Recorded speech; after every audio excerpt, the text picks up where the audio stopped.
The Venus Project is a veritable blueprint for the genesis of a new world civilization based on human concern and environmental reclamation.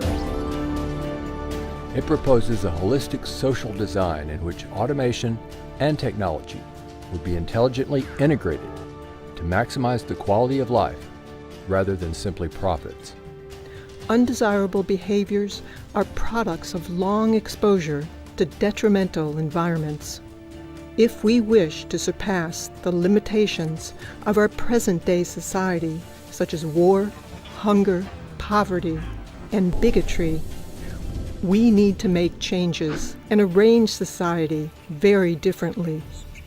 Most of our problems today are technical, but we still look for solutions through political means in a monetary system. We have the resources. Money is an interference because it limits our ability and it limits our dreams. Modern society has access to highly advanced technologies and can make available food, clothing, housing, medical care, a relevant educational system, and at the same time develop a limitless supply of renewable, clean energy such as geothermal, tidal, solar, wind, and more. The solutions lie in the intelligent and humane application of science and technology and more appropriate resource management in order to supply goods and services to everyone equitably, enabling the entire global population a very high standard of living.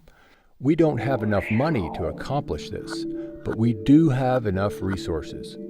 If we initiate what Jacques Fresco calls a resource-based economy, this is where all goods and services are available to everyone without money, credit, barter, or servitude of any kind. For this to be attained, all resources must be declared as the common heritage of all the Earth's people. Imagine the possibilities of an unprecedented mobilization of scientific and technical alliances toward problem solving without the interference of money or politics to initiate global unification and restoration. The Venus Project would start with a systems approach to city design using highly effective construction methods, emphasizing the conservation of resources. The first city would be a huge research center, making automated systems for the next city. It would be a place where we would disseminate information as to what sustainability really means for the future. The aim of the city is to constantly maximize existing and future technologies with the sole purpose of enhancing all human life and protecting the environment. The society I'm talking about is global cooperation, where all the nations work toward improving the lot of humankind. Now, why do that? Because the smarter people are, the richer and more secure everybody is. We have the tools at hand to design and build a future that is worthy of the human potential. It is imperative that we continue the process of social experimentation in order to transcend our present limitations and truly create the beginning of a civilized age.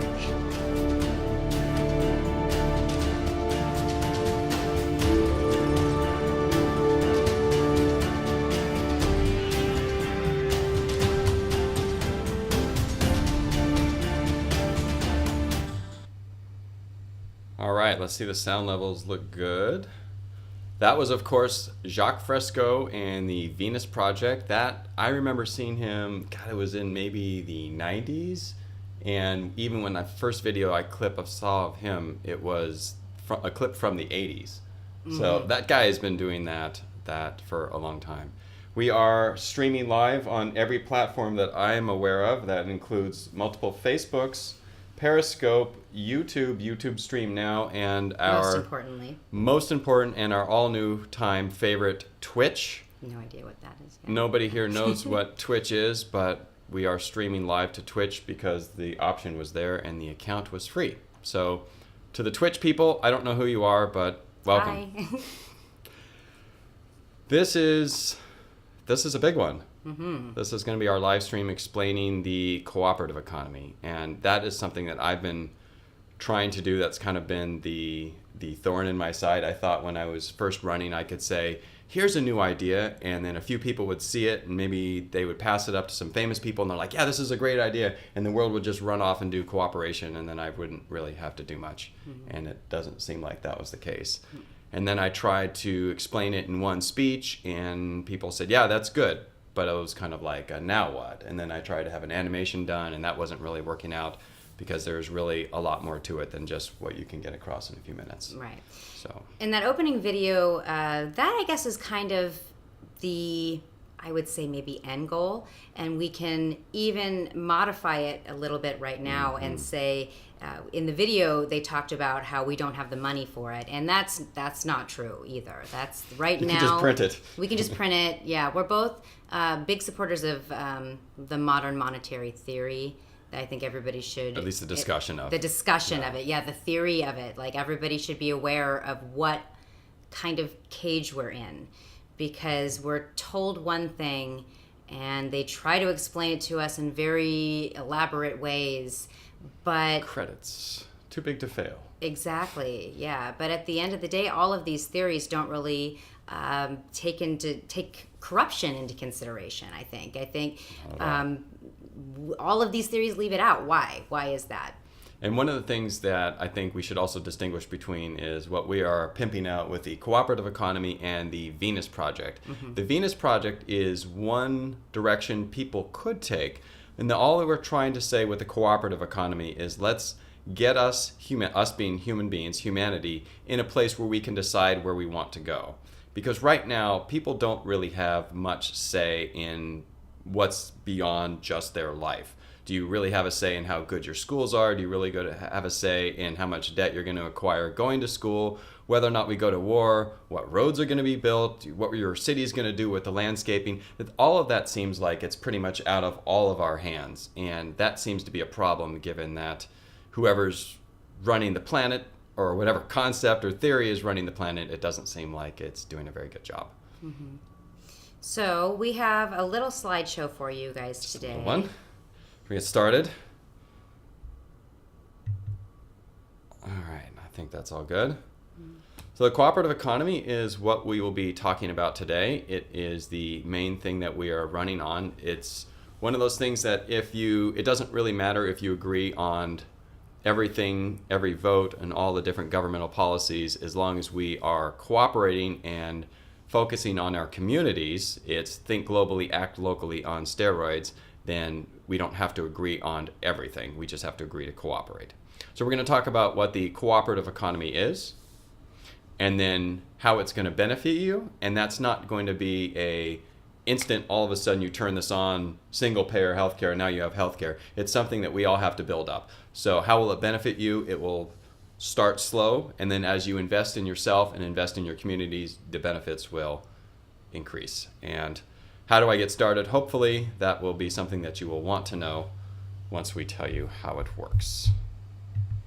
Anything to add? No, not yet. All right. Before we talk about why we are doing the cooperative economy, it's important to address what problems we are solving. And when you strip away all the nonsense and just follow the money, there are two major forces guiding humanity. There is effectively capitalism, and that's number one, the greed of business. And then there is the large-scale institutions meant to protect people from capitalism, and that is government. So if a business gets too big, the government's supposed to come in and break up the monopoly so that there is a good, open, healthy, free market. And that's the thing that libertarians absolutely love. And we see in this slide, Democrats are red, Republicans are red, Democrats are blue, and neither of them care about you. And that is absolutely truth. And it's not because necessarily that the people in the parties don't care about you. It's that there is no financial incentive for them to do it. And I think it was even Jerry Brown that said not too long ago, he said, well, we're not really going to push the single payer in California, SB, I can't remember the name, 562, because there's not enough money for it, and the people haven't demanded more than the money. So it's effectively the people fighting capitalism, and capitalism is going to win Yeah. in that. I think maybe more accurately would be fighting money at this point. Yeah. I mean, if we look at just the straight numbers of what's going on in Washington, for every one representative that we have, there are 4 lobbyists. There is an insulation of our politicians going on right now. Whether they know it or not, I assume that they do. Some do, some probably think they're actually doing a good job. Maybe, yeah. They're not. They're not doing us any favors. At this point, our tax dollars are literally funding our own destruction, and basically the destruction of our world. Of us. And when you really take a step back and realize that we are the ones that we are the beginning and the end of our problem, we really need to look at what the root cause of these problems. We can talk about guns, we can talk about all of it, but we all know that the politicians are owned by special interests, and one of them is the NRA. So until we can get rid of the money and unless we can do a hard reset of our government, we can't really rely on our government. They don't seem to be on our side. And of course, the other major force here is business and capitalism. And this first little on the upper left, CNN exclusive, California launches an investigation following stunning admission by Aetna medical doctor. And I don't remember what the exact admission is right now. This was a week ago or so. Oh, that they didn't read the files. That they would actually put money over the well-being of human beings. That was a stunning admission. Just shocked that people would actually follow the money. And the other one was kind of one of oldie but a goodie. It was word for word energy hogs, Enron traders on Grandma Millie and making out like bandits. And if you go to YouTube, it's still there. There's it's basically 2 energy traders talking about ripping off Grandma Millie, and they were laughing about it. And it's almost hard to be mad because they're just doing what capitalism dictates that they do. Mm-hmm. Yeah, I can speak all day on insurance companies. I won't, but this has really gotten to the point where the insurance companies have their names on the top of the tallest buildings in every city, and it's not, they didn't get there by paying claims. I have somebody currently in my life right now, a friend who is on the same insurance plan that I'm on, and her husband has been diagnosed with some kind of form of cancer that's supposed to be, they have to confirm it, but this form that they're suspicious of is about 6 months. They give him 6 months to live if it's this type of cancer. It needs to be confirmed with an MRI. They're 2 months into this, and they still haven't gotten the insurance approval to get an MRI. It's not profitable. And if they get sicker, then hey, you can make even more money. Well, and think about that for a second. Like, if you've got 6 months to live, that's a huge portion of your life. Like, let's put that in perspective. These people don't care at all about people's health. They're not in this to make people better. And this is one of the forces that I was talking about that insulate our government. And so this is what we're up against. And if you just look at it as a business decision, as California Jerry Brown just said, well, the business of people isn't represented as much as the business of the health industry. Well, it's like, yeah, of course, one of us has billions and the other one's living paycheck to paycheck. I'm like, what are the odds? Mm-hmm. The other thing that I think is interesting on this slide, in addition to the fact that the cigarette companies are willing to lie to us, you can see nicotine is not addictive, and you can see their priorities where they obviously couldn't care about anyone's water or if the people have been here for a long time or not. But the reefer madness, and I bring this up not because I smoke pot, because I do, but this is, the reefer madness is a video, if you haven't seen it. They basically assume that, or they push the narrative that if you smoke pot, you're going to go crazy, you might kill some people, and they had to have known that was false. There's no way that they could have done any sort of scientific experiment and come to that conclusion, yet they pushed that narrative for decade after decade. And those are the people delivering our news, and those are the people who are selling us wars. Think about how long they've been at this game. If reefer madness was a long time ago, and it's still illegal. They still haven't really called them out on it. There's still people in jail for it. There should be nobody in jail for this plant. Yeah. Anyway, but this isn't about pot. This is about business and capitalism. That's a whole We'll have to other do one live about stream. pot. So if that doesn't make you warm and fuzzy about business and capitalism, here we have the other big player, and that would be government. And this upper left one is funny because, of course, RT is the evil Russian Empire influencing our election and all that stuff. And here, the evil Russians are talking about how we have raw sewage in the streets. Our country, the government, the things are so neglected that we have raw sewage in our streets, and the Russians are reporting about it. You can also Thank you, Russia. Yeah, right. And of course, what if I told you the left wing and the right wing belong to the same bird? Of course, that's obviously true since they're all funded by money. It's one of my favorite memes. Yeah, and you have anything you want to add with the Department of Defense and their new boat? How about what was the number? 26,171 was the number of bombs that we dropped on Syria in 2016. We ran out of bombs to drop on Syria. Just ran out. And each bomb is $1.5 million. So that is what we're up against. This is what we spend our tax dollars on, people. Like, this is where our money goes. This is when you say we're paying for our own destruction. Yes.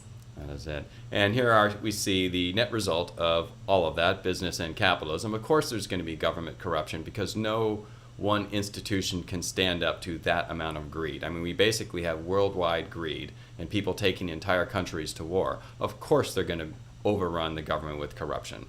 And of course, there's not going to be that many jobs because there's not that many things to do. Like with automation, as you can see in the next one, AI and production, but automation as well, not even just AI. There are not enough things to do for people to have jobs. And especially when you take out war. What happens when we stop fighting wars and making all these bombs and having to care for the people? Well, we don't really do that. But once we're done caring for the people, what jobs are they going to be after that? And you can see the net result of all of that, of course, student loans, something which should be a very basic thing. Hey, we're going to educate our youth. You come out of that effectively in debt and a slave to paying off that. And I hope you chose your career wisely. Mm-hmm. There's a lot.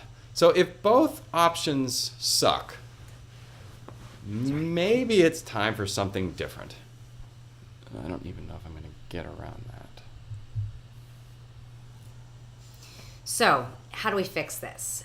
Our solution is to have an open source philosophy meets community approach to this. It's actually a two-pronged approach. We're running for Congress so that we can possibly do a hard reset on the government and maybe use it as a platform to get this message out to every community. However, at this point, I think that we have to figure out that our government is going to fail us at some point. We can't really rely on them for the things that we need.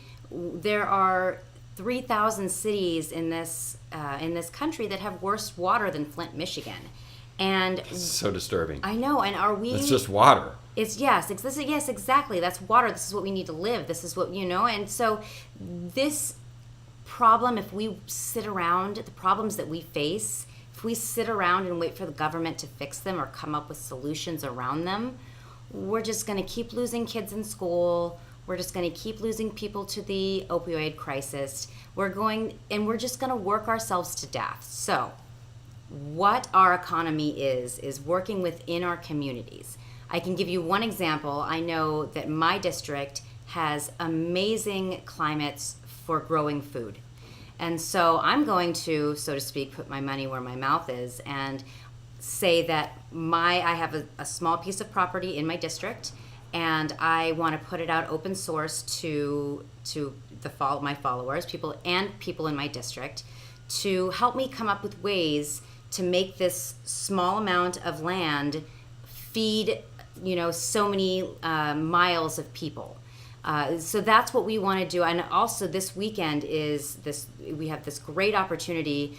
The California Dem convention is in San Diego. And so all of the great progressives in my community are going to be here, this weekend. So we need to work within our community to come up with ideas on how to solve a couple problems. I mean, there's a lot of problems that we face. However, The three that we want to start with is food, news, and health. And let's first generically a little bit talk about what does it look like, because that a lot of people just want to know, okay, once you get this thing going, I don't want to hear the details yet, but once you get this thing going, what does it mean for me? What does it look like? And the answer is, I don't know. It depends on what the community wants. If you want independent energy that is distributable in your community, then you will build it and you will have the plans available because someone else has already done it and they've already improved it. Or if you want clean water, maybe that's something that people in Flint, Michigan would like. Someone would work on a system that would do that. And that's kind of a bigger project. We want to start smaller. That's why we do food first. But same thing with nutrition. If you want clean food, if you don't want to have to worry about an oil shock or a war, or we have to worry about natural disasters out here, and you want your food to be independent, sustainable, and local, you can focus on that. And if you want to help people with healthcare, you can focus on that. So what does the cooperative economy look like? It looks like what your community wants to be. And next slide. And this one's important because a lot of times when you say, what's it going to be? Well, it depends on where you are in the time frame. It is unrealistic to say, hey, we're going to start doing a cooperative economy and then all of a sudden things are going to be better. That's not how it works. We would suspect that the first 2 years are going to be when we build up and we learn how to cooperate. So Danielle, you were talking about how you can grow food in your backyard. So you have a great place to start and you can say, this is how I've grown food. Here was the process I followed. Does anyone have a better idea? And other people can say, oh, great, I know the materials to buy. I'm going to do food in my backyard similar to Danielle. And I know, and we can basically play with it and see the best way to do it. And that will be the first 2 years. So that's food, news, and health. So news, we need to get the big money's interest out of our news so we can actually share information without filter. And health, naturally, we need to get away from this sick care mentality and more like a wellness mentality. And that's just the first 2 years. And then the second 2 to 5 years, that's when we are suggesting we focus on energy, education, and transportation. And then after that would become manufacturing and design. But even to move too far beyond the 1 to 2 year time frame is not really taking into account the severity of what was accomplished. Because in phase 1, this is the first 2 years when we're focusing on food, news, and health, what we're really doing is we are becoming independent of Monsanto, the FDA, the supply chain that relies on oil for our food. And so, like I said, if there's a war or an oil shock or an earthquake or something, at least you and your community will be independent on food. Did you want to talk about the news? Mm-hmm. Yes, and also remember that money feeds into all of these industries, and media is definitely one of them. We are trying to at first figure out a way around this stranglehold that the media has on our information and what shapes our public opinion.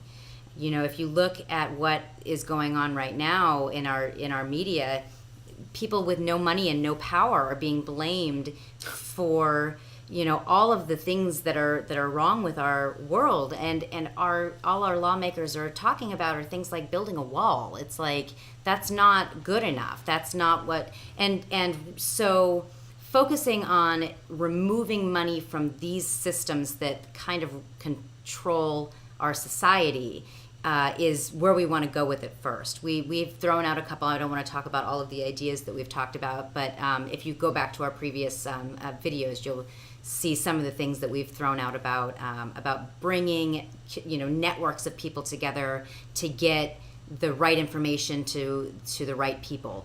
But that's one of the things, one of the beauties of open source is that there's a lot of things that we can do. I know there's an expert on this. I know somebody's got an idea on this who's watching this video right now. So, the other thing is that this isn't brand new. This is literally sitting on the shoulders of giants. The cooperative economy may be a new name, but the concept is absolutely not new. Venus Project, like we said, that one was done decades ago. And there are people that peakprosperity.com That guy did a video called The Crash Course, and he talked about peak oil and energy and politics. And all of those concepts on cooperation are things that a lot of other people are pushing. And unfortunately, peak prosperity, they don't quite know how to get us there. They're basically waiting for the world to crash, and they're saying, hey, let's all prepare for it. And we are trying to run for office and say the same thing, except let's prevent the world from crashing, let's prevent this monetary system from crashing, and let's make sure that we get some independence in our communities. Mm-hmm. So that would be phase one, and that is, again, not to be understated. You have not only removed your dependence from the FDA and Monsanto, but you've also removed your news dependence on ABC, NBC, CBS, Fox, BBC, and NPR, and every place that we feel like we're getting decent news, but in fact they are cutting us short in a little bit of a narrative. And just having the focus of health wellness as opposed to sick care and treating us like a market will have amazing effects there. And that is just phase one. So phase two, this is year 2 to 5, and we have a big question mark there, because how do you think Fox News and MSNBC are going to respond when we've taken away their entire profit model and their ability to influence the population, and we have a global unfiltered news? They're not going to like that. I don't quite know how they're going to respond, but I can't imagine they're going to like that. Mm-hmm. And I can't imagine the government's going to like losing control. They need people to need them. And this is just phase 2 with energy education and transportation. But once we learn the concept of how to cooperate within our communities, then the next phase of things should come pretty naturally.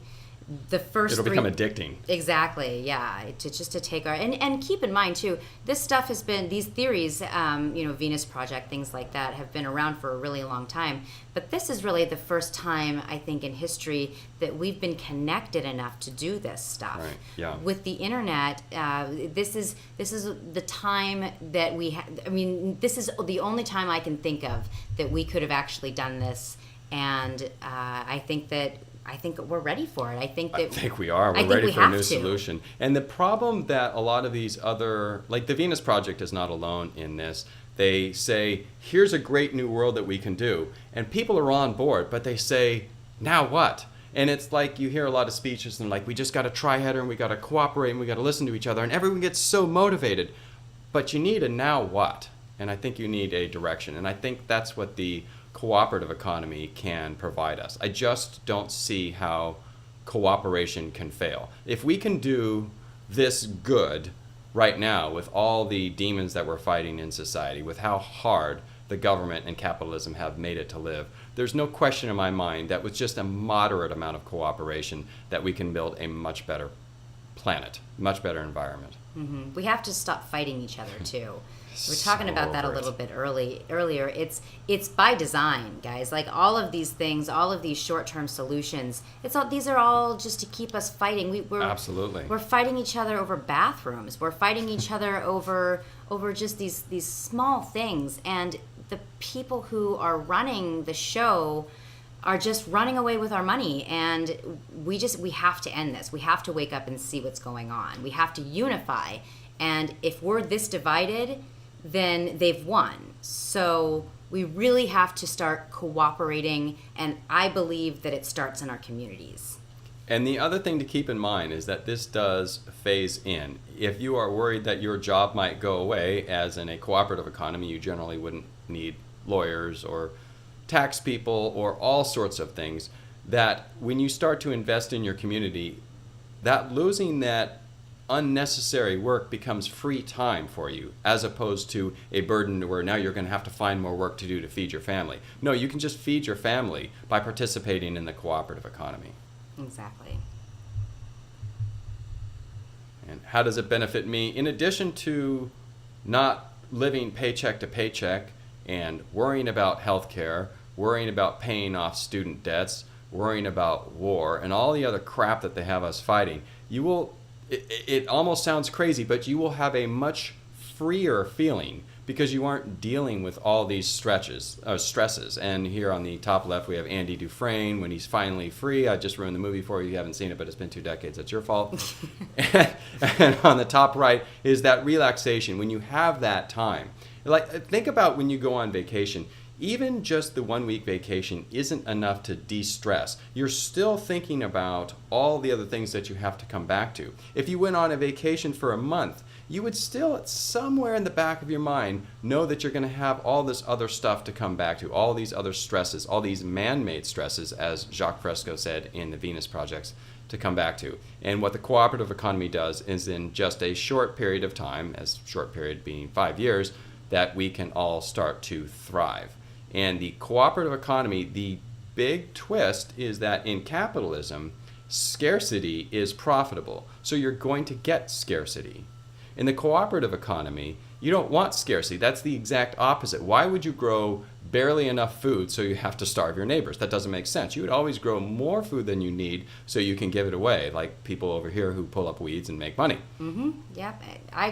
This is what we can do in our communities. And, fortunately, we're running for Congress and trying to to represent our communities. But I know that there are people all over the country who are thinking right now, like there's one of my friends is from Boston, and I love seeing pictures of her garden, Jessica Penny. I love seeing pictures of her plants. I love seeing all of the things that she grows. But, this is not a climate that you can grow year round. She's never had third year, sweet peppers because they always die outside, right? So, but there are things that people possibly that are already in place, that people are already doing in Boston, like growing in indoor tents, that can be shared with that community. And so we can really just free ourselves of the dependency of this system that is just destroying our planet. It's not helping us at all. It definitely is not. So how do we get started? Let me first make an important announcement. We are still streaming live to Twitch. Twitch is online and active. I don't know if anyone's watching on Twitch, but we are still streaming live to Twitch, so if you were concerned about that, don't be concerned. How do we get started?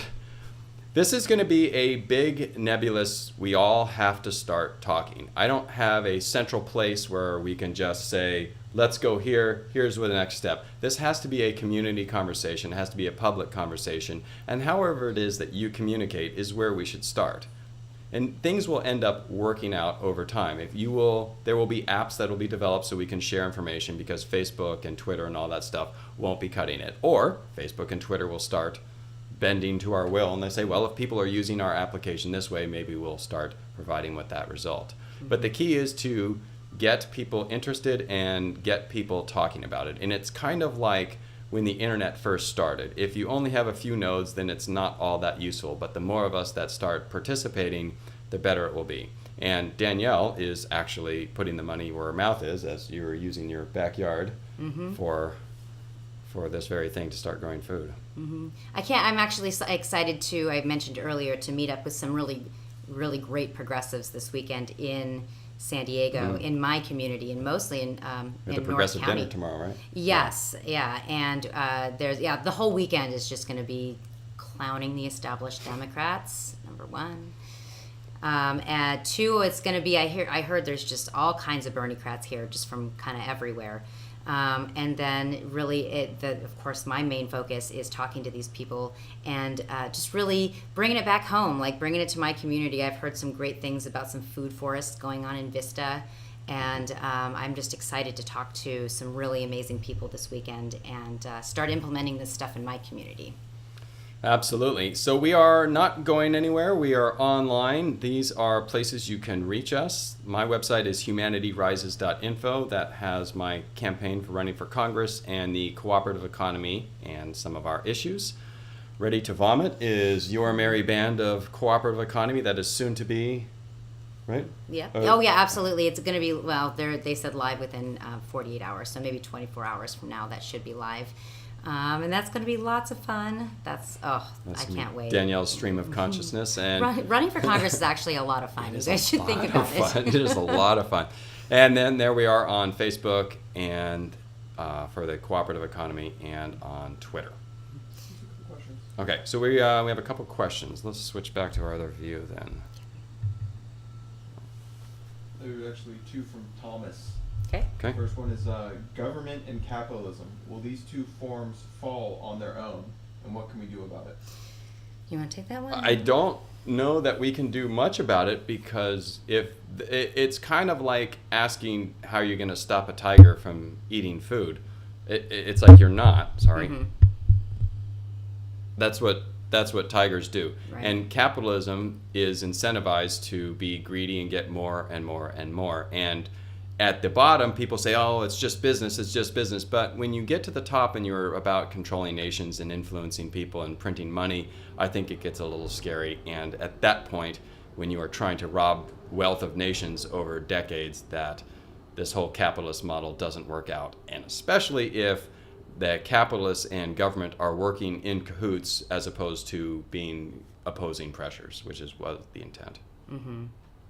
So we're kind of taking like a two-pronged approach to this, like I said earlier.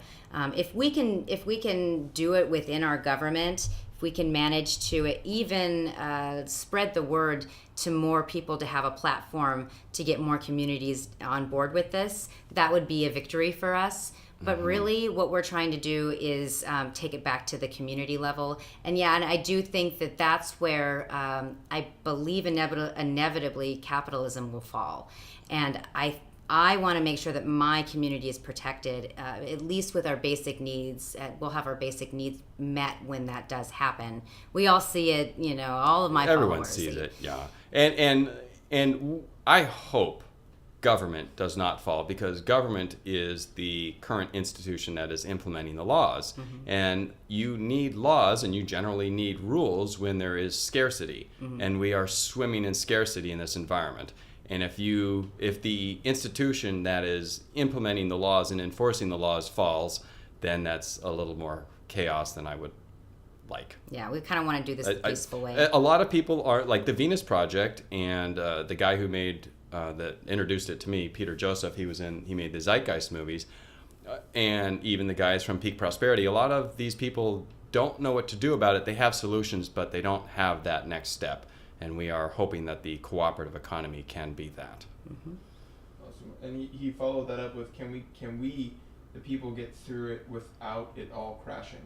I think there's no question about it. And I don't think that, I wouldn't trust the government to count the votes accurately, and I wouldn't trust the government to be on your side. But once you move through the world realizing that the government isn't on your side, then you can take the appropriate steps to protect yourself. And that involves absolutely not taking sides of the Democratic Party or the Republican Party, but staying on the people's side. And if there's someone who you disagree with has a major issue, make that issue part of your issues. And you don't have to agree with their solution, but at least agree with their problem. And I think that's the biggest problem humanity faces, to be honest with you. We're not empathizing with each other, and we're not seeing each other's problems as our own. If there's one thing though that does need to be destroyed, and this is, I think that you agree, it's the two-party mentality. That absolutely has to end.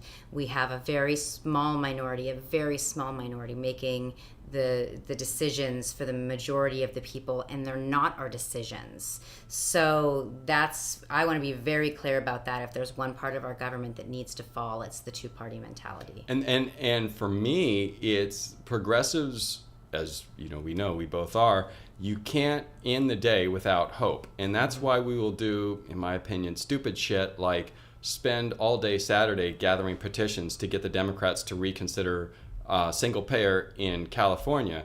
And we do that because we feel like we have to do something. We don't want to end the day without hope. That makes it very difficult to criticize your own party, because then you are criticizing the last hope that you have. People feel that now with Bernie. And we criticize Bernie sometimes because he's saying some stuff that we don't believe. And that's not because we dislike Bernie. I still love Bernie. I trust his heart. But we have to be open to criticism with all of us. And all of our, especially people in power, there's a good chance that they've had to make some compromises that maybe you would be surprised that they did. And they're only human beings. We have to realize that. And as far as Bernie goes, one thing that I think or maybe only people who were really paying attention to what Bernie was saying will understand. But it wasn't about Bernie. It was about waking people up to the reality that's going on around us that people were asleep to. And part of that wake up process is understanding when we're being lied to by anybody, including Bernie Sanders. So I think that message really it will resonate with the true Berners out there, that even though Bernie Sanders is clearly trying to do something with this Russia stuff, I don't know, maybe it's covering himself, I don't know. Like, I don't even really want to spend time on it. I want to thank him for waking me up.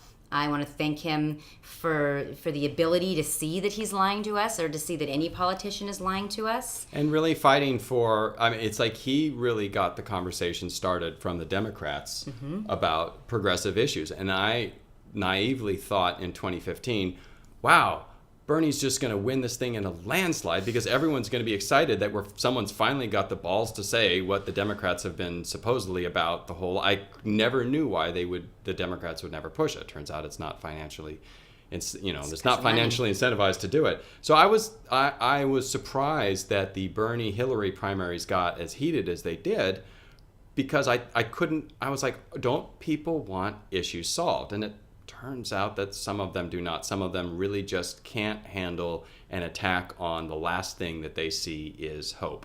And that is something that progressives have to deal with. We have to address. If we want to move forward, we have to hear another side, and we have to hear something that might crush our hopes, but then also might lead to new doors being opened. Yeah, and that's what we're trying to provide here.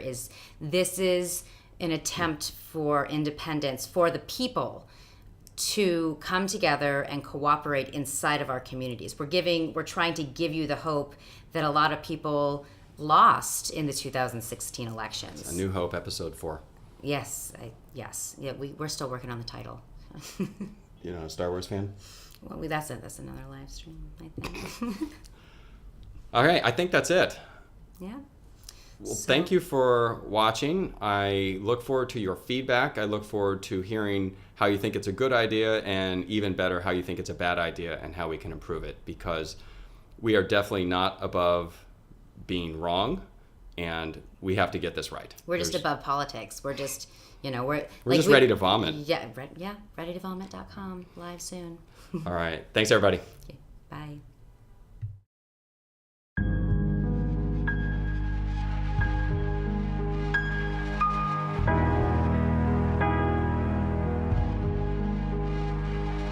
I'm sorry, but I don't want to be an emperor. That's not my business.